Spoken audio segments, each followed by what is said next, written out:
महर्षि अष्टावक्र राजा जनक से कहते हैं, आत्मा ब्रह्म ही है। इसका निश्चय कर लेने पर भाव और अभाव दोनों ही कल्पना मात्र रह जाते हैं।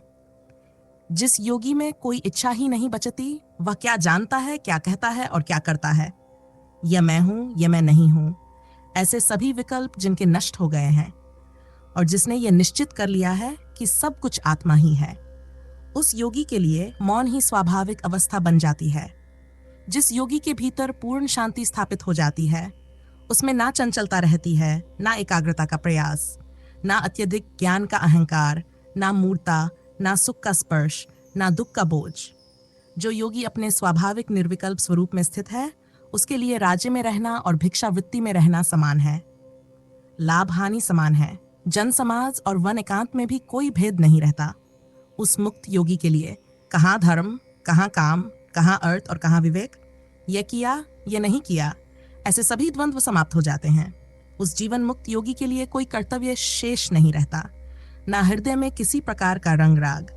जैसे जीवन बस स्वाभाविक रूप से बह रहा हो, वैसे ही वह संसार में जीता है।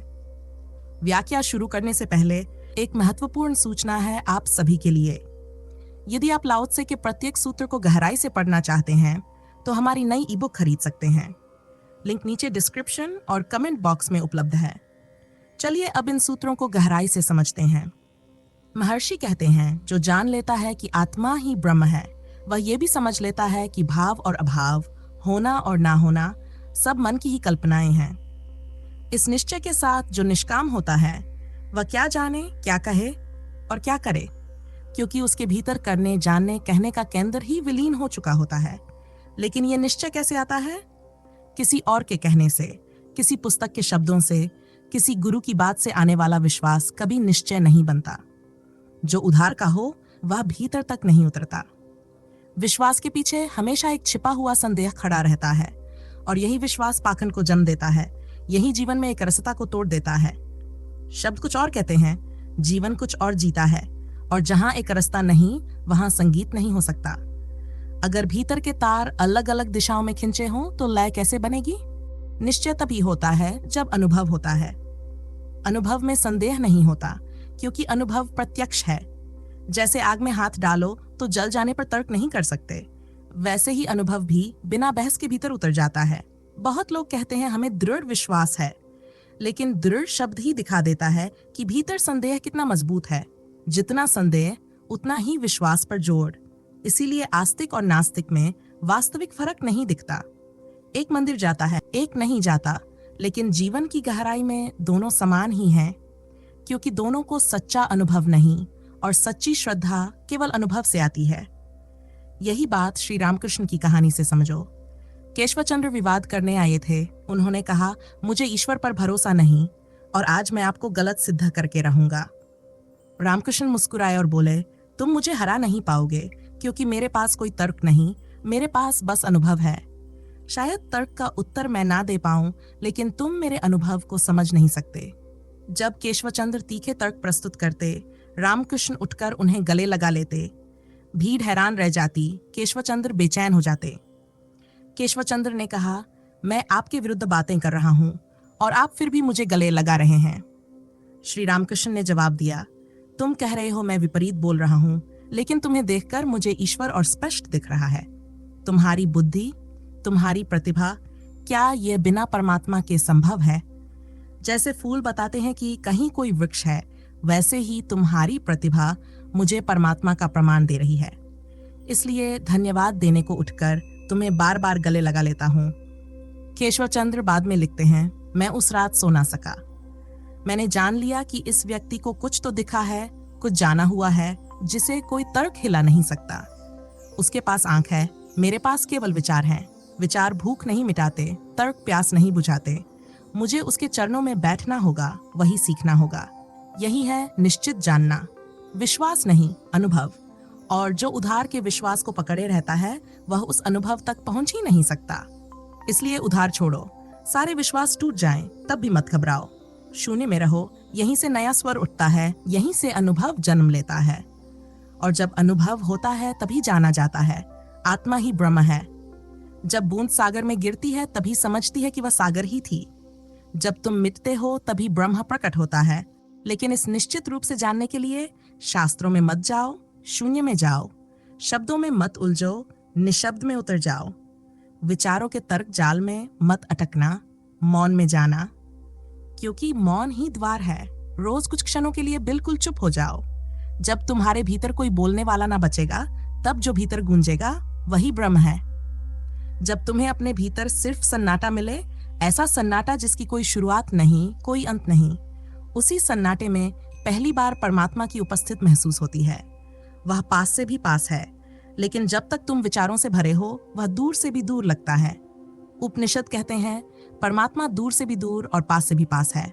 विचार से भरे हो तो दूर, विचार गिर जाए, मन दर्पण बन जाए, भीतर की झील शांत हो जाए, तो जो है उसका प्रतिबिंब बनने लगता है।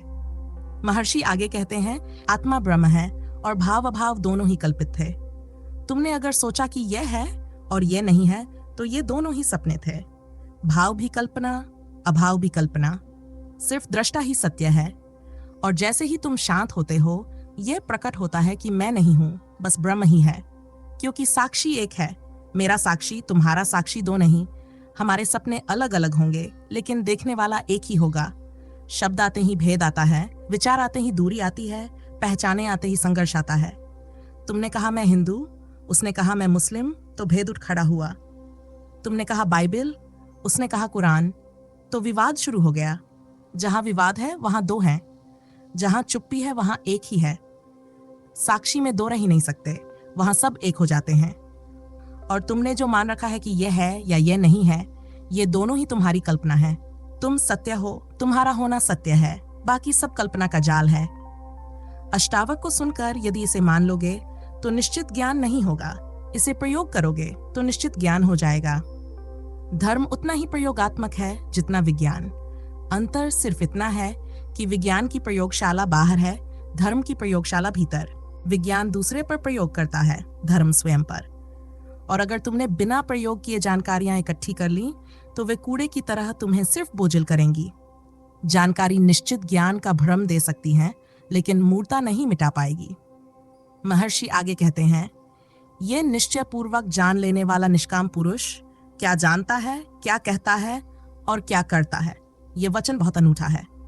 जब कोई ये समझ ले कि वास्तव में ब्रह्म ही है, तो उसकी सारी वासनाएं स्वाभाविक रूप से विलीन हो जाती हैं। वासना को जबरदस्ती मिटाना संभव नहीं।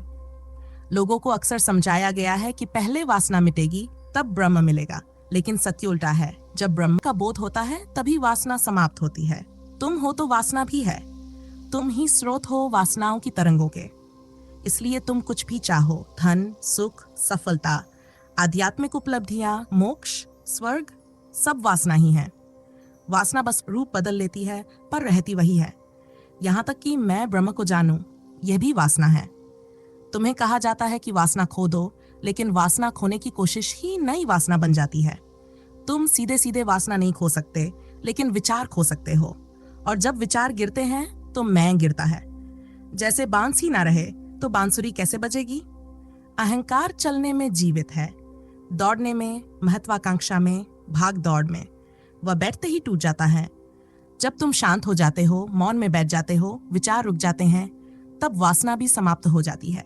और जिस घड़ी ये पूर्ण शांति आती है, अष्टावक कहते हैं, ऐसा पुरुष क्या जानेगा, क्योंकि अब जानने वाला ही नहीं बचा। जब ज्ञाता ही नहीं तो ज्ञान कैसा, जब भेद ही नहीं तो और किसको जानना। महर्षि कहते हैं, तो ऐसा पुरुष क्या कहेगा। ऐसा नहीं है कि परमात्मा मिलेगा तो तुम उससे बातें करोगे, वहां बोल खो जाता है, केवल मौन रह जाता है। कवियों ने कहा है कि परमात्मा मूक को वाचाल कर देता है, लेकिन अष्टावकर कहते हैं, जो वाचाल है उसे मूक कर देता है, जो दौड़ रहा था उसे रोक देता है, जो करता था उसे निष्क्रिय कर देता है। कर्ता मिट गया तो कर्म कैसे बचेगा, बोलने वाला खो गया तो बोलना कहाँ रहेगा।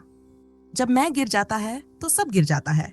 वासना, कर्म, दौड़, बोल, खोज, बस एक अचल, निर्विकार, शांत अस्तित्व बचता है, जिसमें करने को कुछ नहीं, पाने को कुछ नहीं, कहने को कुछ नहीं, जानने को कुछ नहीं, केवल होना, केवल ब्रह्म रह जाता है। महात्मा बुद्ध 42 वर्षों तक लोगों को समझाते रहे, गांव गांव, घर घर, सुबह से शाम तक। लेकिन आनंद से उन्होंने एक दिन कहा, आनंद, क्या तुम्हें पता है, इन 42 वर्षों में मैंने एक शब्द भी नहीं बोला। आनंद हंसा और बोला, प्रभु किसी और से कहते तो मान भी लेता, मैं तो हर पल आपके साथ रहा हूं। लेकिन बुद्ध ने फिर कहा, आनंद तू स्मरण रखना, 42 वर्षों में मैंने एक शब्द भी नहीं बोला, और ना मैं कहीं गया ना आया। आनंद समझ ना सका। जब तक बुद्ध जीवित रहे यह बात उसके लिए पहेली बनी रही। लेकिन जब बुद्ध का निर्वाण हुआ तब आनंद पर भी वही शांति उतरी। तब वह फूट फूट कर रोया और कहा, हे प्रभु, अब समझ में आया, सचमुच आप कहीं नहीं गए, ना कहीं से आए। क्योंकि जब अहंकार खो जाता है तो जानना भी खो जाता है, बोलना भी खो जाता है, करना भी खो जाता है। क्रिया केवल अहंकार की थी, अहंकार गया तो सब क्रिया भी चली गई। तुम्हें भी अड़चन होगी अगर मैं कहूं कि मैं बोल ही नहीं रही, जबकि तुम मुझे बोलते सुन रहे हो। लेकिन ये शब्द बोले नहीं जा रहे, ये उतरे जा रहे हैं। जैसे पेड़ों पर पत्ते उगाते हैं, जैसे शाखाओं पर फूल खिल जाते हैं, कोई प्रयास नहीं होता, कोई कर्ता नहीं होता, कोई आग्रह नहीं होता, शब्द बस उतरते हैं, और अगर ना उतरे तो भी कुछ फर्क नहीं पड़ता। इसीलिए कहा जाता है वेद उतरे थे। किसी ने लिखा नहीं, बस अस्तित्व बोला, अज्ञात ने बोला। महर्षि कहते हैं सब आत्मा है, ऐसा निश्चय पूर्वक जान लेने पर शांत हुए योगी के भीतर ये कल्पना ही समाप्त हो जाती है कि ये मैं हूं और ये मैं नहीं हूं। जब भीतर यह स्पष्टता उतर जाती है कि सब आत्मा है, तब विभाजन की हर रेखा मिट जाती है। ब्रह्म का अर्थ है एक ही सत्ता, वही वृक्ष में, वही पक्षी में, वही मनुष्य में, वही देवत्व में। अनेक रूप हैं पर सार एक ही है। जब ये अनुभूति सिर से नहीं हृदय में उतरती है, जब ये विचार नहीं अनुभव बन जाती है, तब योगी पूरी तरह शांत हो जाता है। लोग पूछते हैं बहुत अशांति है, कोई शांति का उपाय बताइए। वे शांति को किसी वस्तु की तरह पाना चाहते हैं, वे बदलना नहीं चाहते, बस शांति जोड़ लेना चाहते हैं। लेकिन शांति किसी चीज की तरह जोड़ी नहीं जा सकती। शांति तभी आती है जब तुम चले जाते हो, जब तुम्हारा मैं, तुम्हारा अहंकार विलीन हो जाता है। जब तक मैं हूं, उपद्रव है, क्योंकि उपद्रव अहंकार का स्वभाव है, वही तनाव का मूल है। तनाव है दूसरे का होना। जैसे ही तुम मानते हो कि दूसरा है, भय शुरू हो जाता है, प्रतिस्पर्धा शुरू होती है, सुरक्षा के उपाय शुरू होते हैं। दूसरा है तो दुश्मन है, दूसरा है तो खतरा है। इसी से जीवन एक युद्ध क्षेत्र बन जाता है। तुम कुछ करते हो, दूसरा डरता है, दूसरा कुछ करता है, तुम डरते हो। एक दुष्चक्र चलता रहता है, पर गहरे में सिर्फ भ्रम, सिर्फ कल्पना मात्र है। इसी तरह पूरे संसार की संघर्ष यात्रा भ्रम पर टिकी है। जातियों का संघर्ष, धर्मों की लड़ाई, राष्ट्रों की प्रतिस्पर्धा, परिवारों के मतभेद, सब भय से जन्म लेते हैं। लेकिन जिस क्षण अनुभव होता है कि सब आत्मा है, सब वही एक है, उस क्षण दूसरा समाप्त हो जाता है। और जहां दूसरा नहीं वहां तनाव नहीं, जहां दूसरा नहीं वहां भय नहीं, जहां दूसरा नहीं वहां संघर्ष नहीं। इसीलिए महर्षि ने कहा है, जिसने जान लिया कि सब आत्मा है वह शांत हो जाता है। वह जानता है कि ना कोई दूसरा है, ना कोई विरोधी, सब उसी की ही विस्तारित लहरें हैं। उपनिषद कहते हैं, गुरु तभी प्रसन्न होता है जब शिष्य उससे आगे निकल जाए। अपना ही अंश है, अपने से कौन जीतेगा? अगर सब मेरा विस्तार है, एक ही चेतना का सागर है, तो फिर जीत हार किसकी? कहाँ संघर्ष, कहाँ द्वंद्व? शांति किसी अभ्यास से लाई नहीं जाती। संघर्ष के मिट जाने का नाम ही शांति है। जो जबरदस्ती शांति का अभिनय करते बैठ जाते हैं, आंखें बंद, शरीर अकड़ा हुआ, चेतना दबाई हुई, वह शांति नहीं है, वह तो सिकुड़ जाना है, मृत जैसा जड़ हो जाना है। वास्तविक योगी विश्राम में उतरता है, विराम में विलीन होता है। वह खुद को छोड़ देता है, बूंद बनकर सागर में गिर जाता है। जिस क्षण ये विलय होता है, उसी क्षण सच्ची शांति प्रकट होती है। जिस योगी ने यह जान लिया कि यह कहना ये मैं हूं, ये मैं नहीं हूं, सिर्फ कल्पना है, वही इन भेदों से मुक्त हो जाता है। क्योंकि जहां एक ही अस्तित्व है, वहां किसी को मैं कहना और किसी को तू कहना असली नहीं, बस मन की बनाई हुई विभाजन रेखाएं हैं। और ये कल्पनाएं ही हैं जो भय पैदा करती हैं, भूत खड़े करती हैं, असत्य को सत्य जैसी शक्ति दे देती हैं। तुम जो भी कल्पना कर लो, मन उसे वास्तविक बना देता है। कल्पनाओं की शक्ति बहुत गहरी है। तुम किसी स्त्री को सुंदर मान लो, वह तुम्हें सचमुच सुंदर लगने लगती है। धन को परमात्मा मान लो, वह ईश्वरीय लगने लगता है। पद की लालसा कर लो, वह सबसे ऊंचा लक्ष्य दिखने लगता है। ज्ञानी कहते हैं, हमारा पूरा जीवन कल्पनाओं पर खड़ा है। बच्चा पैदा होता है तो शून्य की तरह होता है, फिर हम उसे बताते हैं ये तेरा शरीर है, तेरा धर्म यह है, और तेरी जाति ऊंची है। धीरे धीरे वह मानने लगता है कि वह कुछ विशेष है, किसी श्रेष्ठ कुल, श्रेष्ठ देश, श्रेष्ठ धर्म में पैदा हुआ है। बार बार दोहराए गए झूठ सच लगने लगते हैं, और एक बार सच लगने लगे तो हम उसकी गिरफ्त में आ जाते हैं। कई बार लोग सपनों को दोहराते हैं ताकि वह सच हो जाएं, और वे हो भी जाते हैं, पर ऐसा हमेशा नहीं होता। ये करना दो धारी तलवार जैसा है, क्योंकि सपने ना पूरे होने के मौके अधिक हैं, और जब आप रोज एक ही सपने में जीते हो तो उससे आसक्ति बन जाती है, और जब सपना पूरा नहीं होता तो लोग टूट जाते हैं। इसीलिए इतने सुसाइड के मामले सामने आते हैं। लेकिन योगी के लिए ये सब कल्पनाएं क्षीण हो जाती हैं। वह जान लेता है, ना ये मैं हूं, ना ये मैं नहीं हूं, जो भी है सब एक ही चेतना है। ऐसा योगी जिसने अहंकार की सारी विकल्पनाएं छोड़ दी हो, जिसने अपने हर तादात्म्य को त्याग दिया हो, जो यह मैं हूं, यह मैं नहीं हूं जैसी बातों को भी पार कर चुका हो, उसके लिए अब कुछ भी विक्षेप कैसे बन सकता है।